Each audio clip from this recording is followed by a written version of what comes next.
Welcome to episode 10 of the Warrior Pulse podcast. I am your host, Trey Heath, and I am so excited to be here today with Neil Cockburn, the men's soccer coach for Webber International University.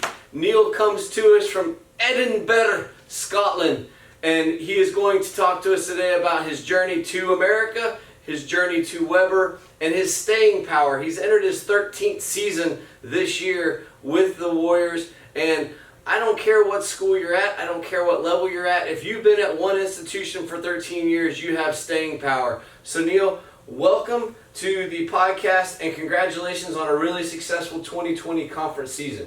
Thank you very much. You guys made it to the semifinals this year in the Sun Conference, and I believe that was one of the most successful seasons for the Warriors. What, with all the turmoil and weird stuff that was happening, how did you keep your guys kind of focused on the task at hand?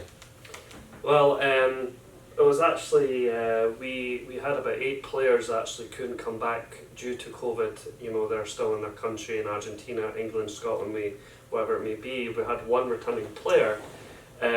So I think, you know, having all new players come in, we had 2 new starting players on the field, and I think everything was like a fresh start, you know what I mean?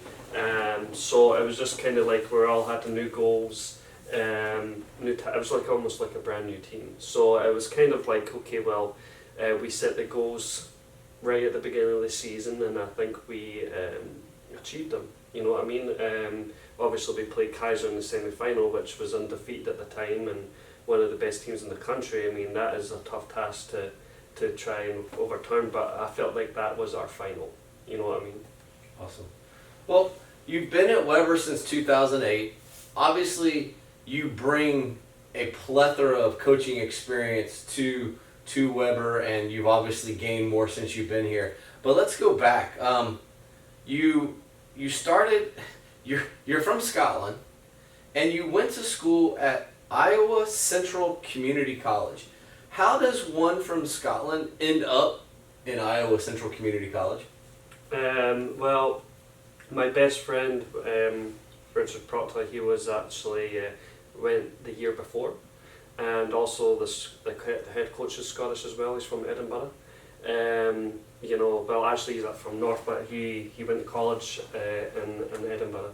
So he had some connections there, and then he put in a good word in for me, and I followed him the following year. He went in 98 and I went in 1999, so I've actually been in America longer than I've been in my own country. Wow. You know? Wow. So you went to Iowa Central, then you, after playing there, you went to Cardinal Stritch University, and you said, you made the statement, you've been now in America longer than you were at your home country. How hard was the transition, weather-wise, food-wise, culture-wise, coming over to the U.S. as basically an international student? And then, obviously you're playing a game you understand and a game you love, but how did you make that transition, and what were you missing? So first of all, let's start with, how was the transition from Scotland to Middle America? It was very confusing, actually. I remember being in Minneapolis airport, and we went to the Mall of America there, and there was a roller coaster in the mall, and that was really confusing for me. You know what I mean? I was like, where am I? And then it was a 4-hour drive to Iowa, and all I saw was cornfields. And I was expecting something like Chicago, big buildings and stuff like that, so that was very confusing. I think it was a little bit easier for me in transition because, one, I knew I had a friend there, and then there was also 6 Scottish guys there playing in the team, and then also the coach was Scottish. So it was kind of a smooth transition where, you know, we kind of all were going through the same thing in terms of changing weather, the changing food, changing environment, like waking up and not in your own bed and your mum and dad aren't downstairs waiting for you or whatever, you know. So it was kind of, they were kind of like your therapist as well. It's like, are you going through this? And like, yeah, we are. We miss the football, we miss the food, we miss a pint, you know what I mean? You can't drink until you're 21 now, and we're just 19, 18, and you can drink back home at 18. So You know, it was good to have that kind of good support. There was so many Scottish people there. So that transition, I feel like, and being in the coaching world, I feel like this is something that so many international, no matter where you go in the U.S., where you go in the world, there are cities and states and places that people know. In Florida, where we coach, you tell people Miami and Disney World, and they're like, oh, okay. Yeah, I mean, I used to recruit by telling people we're 4 hours from Miami. Yeah. And you know, obviously, I don't know of anybody that doesn't know New York City, Chicago. So I'm guessing that middle America where you see cornfields, you're like, wait a second. This isn't, America has skyscrapers and things. So after Iowa, you go to Cardinal Stritch, you finish your undergraduate degree at Cardinal Stritch. And then you also did your grad assistance at, Siena Heights? Mm-hmm. So you're starting to get into that coaching realm. Mm-hmm.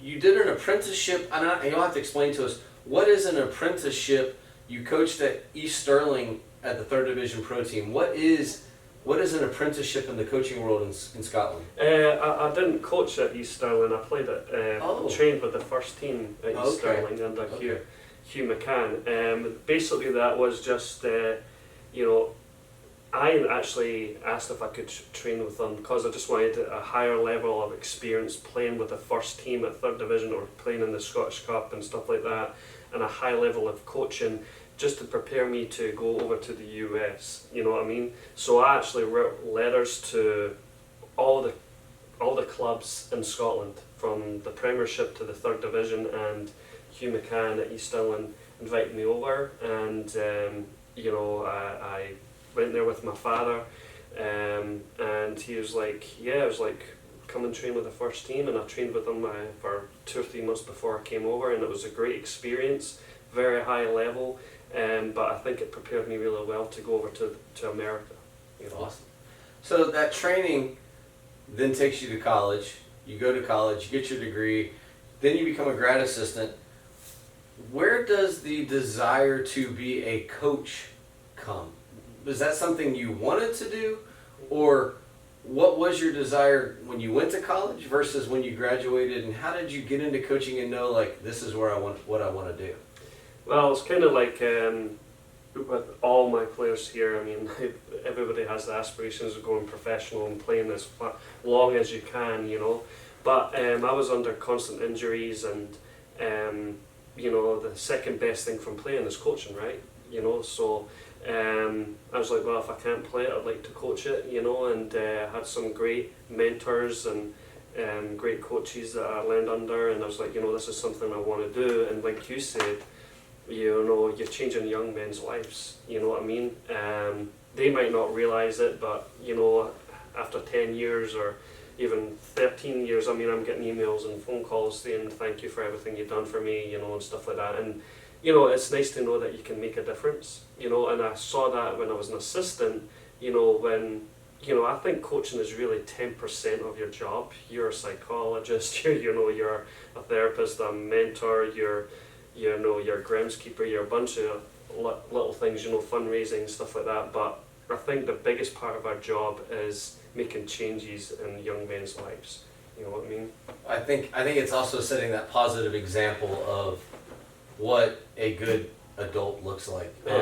You know, as coaches, we do have, they get tired of hearing our voice, but we are the voice, and we set the standard. So you did grad assistant at Siena Heights, you coached at Cape Coral High School while you were a teacher. Okay, you're from Scotland. How the heck did you get into teaching at Cape Coral High School and get into high school coaching? You know, as you know, I'm from Scotland, and you're allowed a 1-year work visa after you graduate. So after I graduated Cardinal Stritch, you're allowed to have a 1-year work visa. When you do your masters, when you graduate, you're allowed a one-year work visa. I think I applied to every single college job in the NCAA, and I almost got a job at FGCU, and I was ready to fly down there for an interview, and I never heard from them for a while, and I heard from the assistant coach that says, I'm sorry, we're actually going in a different direction. We realise that you're going to have to go through a H1 visa, stuff like that. So I says, look, I'm at ends wit, I don't know what to do. I says, I don't have a job, I'm kicked out in the dorms in 2 weeks. So I was like, is there anything you can do? He's like, well, you want to be a teacher.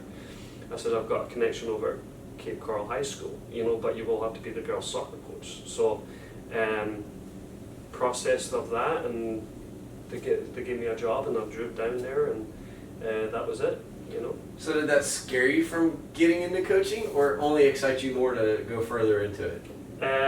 Well, I've never coached at the high school level, and I've never coached really women's soccer before, but I actually loved it even more. I mean, I thought girls, there's pros and cons doing men and women. The men are more opinionated in everything that you do, in terms of tactical, who's starting, the formation. They're more invested in that, as the girls are looking at you and saying, okay, what do we do? But they have more of their, I've got to watch what I'm saying here, little caddy problems, with the girls on the team. Sometimes that's from my own experience. But whatever the formation is, whatever the tactics are, whatever who's playing where, I never had a single problem with that, you know what I mean? And it was great that I could just focus on doing what I wanted to do instead of sometimes second guessing myself from the men. So it actually excited me more. I actually really enjoyed coaching the women's, yeah. Awesome. So I'm gonna throw this quote out. It's a soccer quote. Mm-hmm. And since we've been talking about the coaching side of things, play for the name on the front of the shirt and they'll remember the name on the back. That's a great quote. What does that mean to you in your world of coaching? I think it shows that there's nobody more important, no individual is more important than the team. The team always comes first. And I think if you have a passion for something bigger than yourself, your name will stand out. You know what I mean? So I think that's something that we enforce at Weber's, that with the Weber men's soccer team, is like, don't tell me what you want to do, tell me what you want to do for the team. Awesome. You know what I mean? All right. So a few more college coaching type things, but we're going to get into some Scottish fun. So, because I have to. Neil and I go a long way back, and we have picked and prodded, and he actually coached under the duration that my dad was the AD here as well. So we go a long way back, so we're going to have a little Scottish fun. But first of all, tell me your best playing experience as a, I'll even use the proper word, football player. I'm sorry, what's your best playing experience? Playing for you, yeah, for you. Oh, I don't know. Probably back in when I was back at Iowa Central. This is a long time ago. Is playing in the conference final.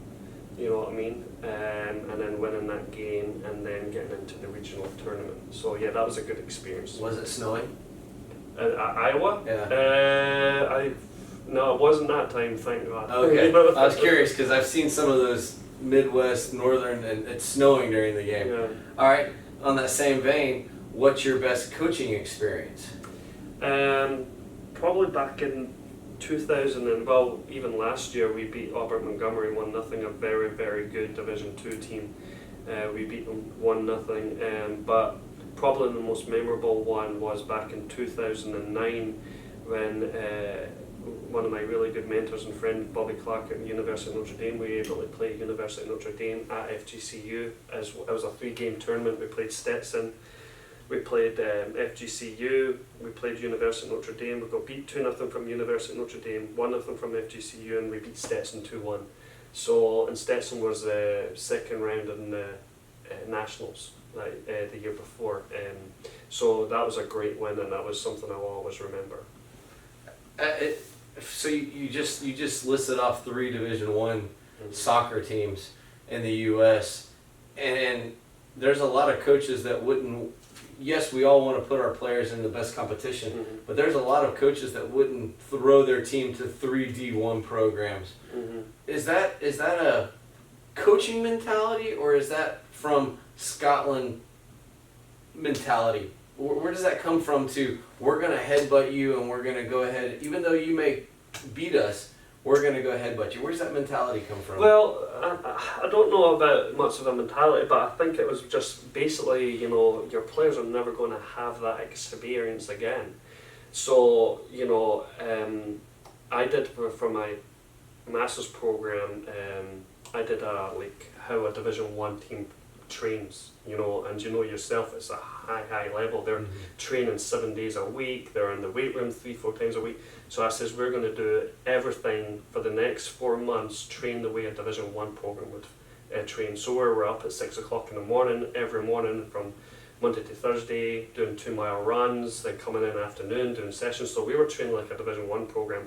And this was probably one of the weakest squads I had. I mean, we barely had enough to field, a team. We had 14 players back then, because I was just coming into my second year. Yeah. And the spring back then was a lot tougher, keeping numbers and stuff like that. But we had like maybe 14 or 15 players. So it gave them an opportunity of changing their mindset of mediocre, you know what I mean? It's like, if you want to be the best, you've got to train like the best. So I think that's why we were pretty successful when we went there. So it was just giving them an opportunity, what it's like to play at a high level, and also the opportunity to play against University of Notre Dame, which is probably never going to happen. Yeah. It is. I know that a couple other teams have gotten to play against some of those upper level, and we're a small NAIA school, so it's not something that we even necessarily strive for, but to get the chance to play teams like that is outstanding. I believe that Brad Nehammer played Notre Dame as well many years ago. Yeah. You've been here since 2008, so this is your 13th season. And as I touted, I think it's amazing when a coach stays someplace for a long time, but also stays in coaching for a long time. What's the greatest improvement you've seen here since you've been here? It's definitely the facilities. I think we have the best teachers, you know what I mean? 90% of them are doctors, you know what I mean? The weight room is just incredible. What Steve Razzle started with the building up with that program, and having the opportunity to have your own strength and conditioning coach for the whole year, which means that they develop relationships with the players, know their strengths and weaknesses. I think that's incredible how much it's improved down there in terms of all the facilities and everything. It's like a small D1 school level, I think, the AstroTurf field out here, the multi-purpose field, is beautiful, and also now the soccer field, I just drove past it right now. I've been told from coaches and my own players and my own evaluation is that it's the best field in the conference now. You know what I mean? All Bermuda 419, the locker rooms, the press box. In the spring we'll be having a stand over there. So the facilities are coming up really nice. So I think those are the major changes since don't quote me on this, but I think we're like 85 to 90% athletes, and that's important for the students to see that. So it's great to see that over the last 13 seasons. You're not the first person to say that the facilities are one of the best improvements, and I believe that as the infrastructure of the school continues to shift and the school continues that growth pattern that it's on, I think it's important to tout that. I will say the weight room, if you haven't been on campus or you haven't been on campus in a long time, Weber has one of the best strength conditioning facilities there is. It's amazing, the size and the amount of coaches, and as you talked about, the relationships. And just as a side note, I actually drove past your pitch today, and the overseating looks great. It's got that winter coat on it. It looks absolutely fabulous. So in that same vein, what makes you want to stay here? I think it's just, everybody knows everybody, it's been 13 seasons. I mean, I've still got a good relationship with my two former ADs, you know what I mean?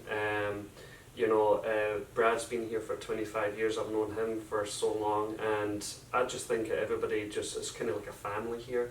It's small, it's not overbearing, everybody knows everybody. Even like the students are very happy because, like, if I have a problem with somebody not showing up to class for a week, I get a phone call from the professor, So I think we're all in it together and make improvements is like a family thing. It's like we're all in it together, you know. So that's why I want to stay here, is because, you know, I just feel like I'm part of a family. Got married.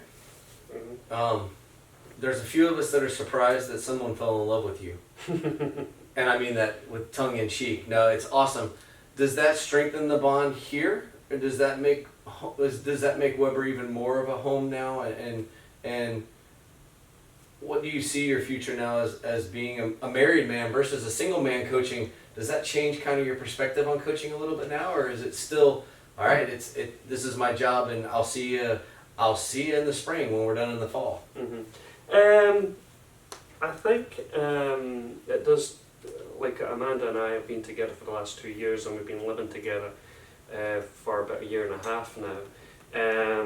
We have a child now. I mean, I'm adopting her child. It's 10 years old. He's autistic. You know, doesn't mean it's any more difficult than just having any child, but you know, he needs a little bit more help in certain areas. But you know, I do realise, like, it gets a little tough when you're going recruiting for long weekends, or you know, you're on the roads, you know, most of the nights, you know, especially in season. I mean, it was 20-hour days, you know yourself, in coaching, it never ends. So it does make it a little difficult to try and stay in coaching, you know, but it's just like adaptability. I mean, what's great about Amanda, she's very supportive. She's never complained. She's never whined that I'm never there. I think she actually enjoys me not being there, to be honest. Like, I will tell you that they do.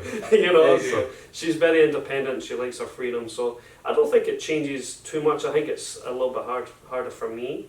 Mm-hmm. You know, like I would like to be home and helping more, you know. But it's just like life. I mean, there's changes and you have to just adapt. And I think it's just, just for me, I just got to get used to it a little bit, you know. Yeah, don't worry. She'll love you, Mm-hmm. and she'll also be like, don't you have something you need exactly. to do? You have recruiting to Yeah. do.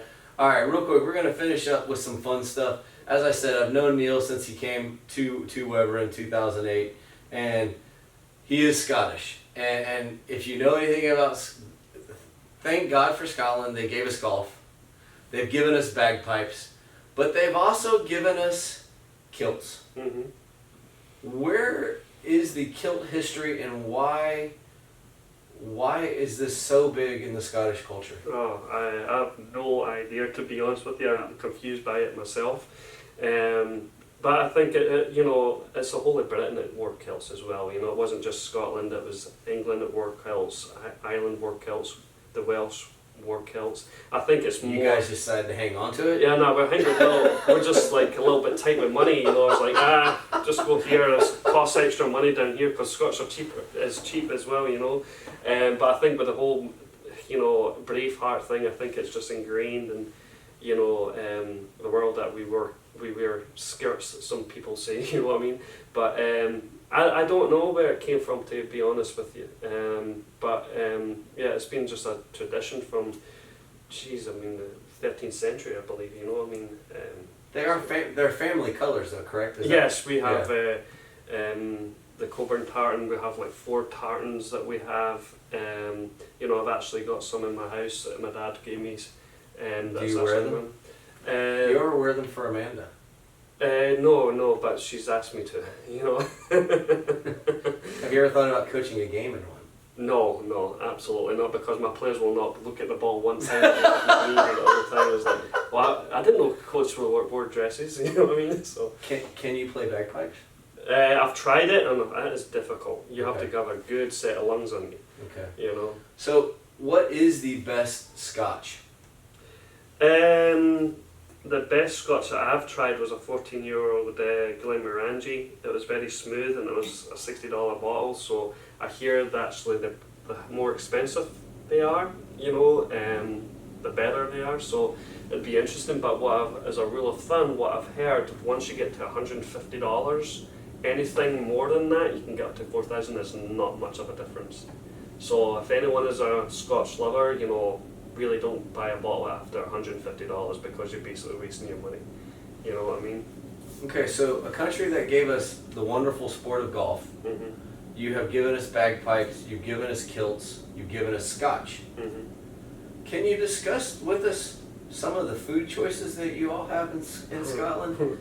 We actually had a nice conversation with the president of Weber here before, and we were discussing haggis. For those of us who are completely naive, can you explain to us what haggis is? Oh God, sheep intestines and all that. I can't even really. I know it's just stuff you don't want to know. You know what I mean? But I truly believe if it was on your plate and you didn't know what it was, I think you'd think, oh, that's okay. But once you know what's in it, then you're like already downgrading it. You don't even want to try it. You know what I mean? To be honest with you. So the Scottish food, honestly, is like I told you, I've been here for 21 years longer than I've been in America longer than I've been in Scotland. You know. But if I've not, I didn't go home for about 10 years at one time, and I went back, and one of the favourite foods I love to do is the fish and chips. And by God, when I tried it the first time, it was horrible. Oh, it was nasty. I was like, what was my brain thinking for 19 years? It was greasy, it was nasty. But you know what, when you go out to the pub and you have about 4 or 5 pints and you're hungry, it's the best food in the world. You know what I mean? Is that like the English breakfast sandwich that everybody thinks is so good, the bacon-y, whatever?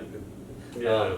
But absolutely love the fact, I love that we have such an international flair at Weber, and I think it's awesome that you've been here now for 13 years. And is America home? Do you yearn to go back to Scotland, or is this home now?